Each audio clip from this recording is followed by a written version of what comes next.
പ്രേമഭാജനരാജരിൽ പ്രിയരായിരുന്നു സ്വഹാബത്ത്.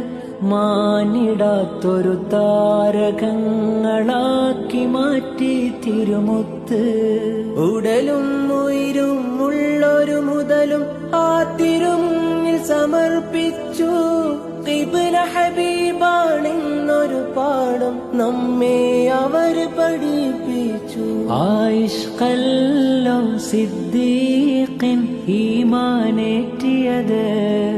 ആയിഷലല്ലോ ഉമറോരെ ഇസ്ലാമാക്കിയത്. ആലിവല്ലോ ഉസ്മാനിൻ ഉയിരായി മാറിയത്.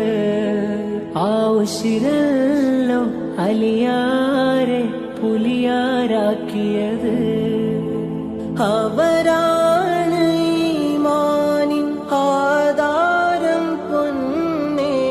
അവരോടടുത്താൽ അഹദോനടുത്തു. അവരോ